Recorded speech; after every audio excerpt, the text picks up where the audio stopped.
Marriage is not a contract in India, always remember this. And it has not been conceived in India that marriage can be dissolved. That is also not, it has not been conceived. That is why they say Saat Janmo ka Nata.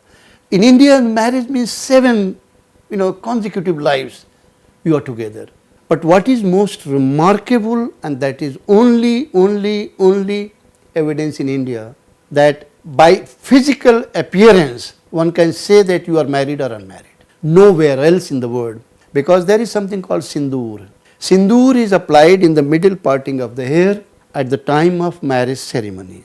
And with that Sindoor, a girl's status and a man's status changes immediately, both in terms of your personal life and so also in social life.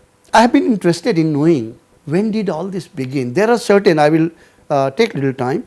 Earliest evidence for using Sindoor comes from Harappan Civilization. There is a site called Nausero from where, and there are other sites from where a small terracotta figurine of women have been found, in which would you believe that in the parting, Sindoor is intact, and therefore using Sindoor has very clear evidence that is at least 5.5 to 6,000 years old.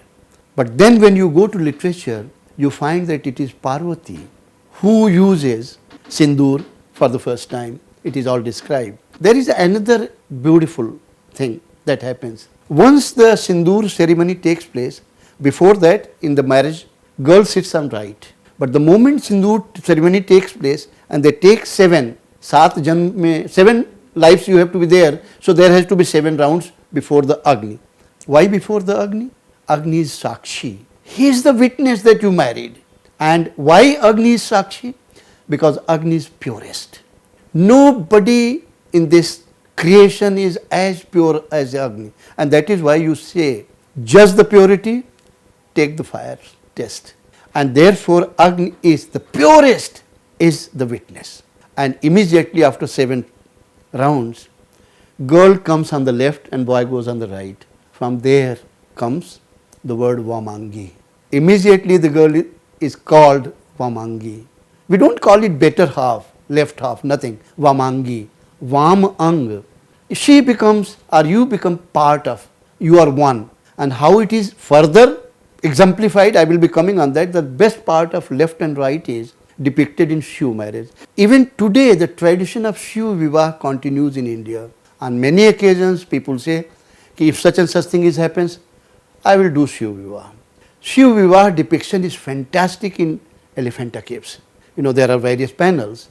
And in one of the panels, early panels, you see Himalaya, father of Parvati, handing over Kanyadan to Shiv. Parvati is being given to Shiv.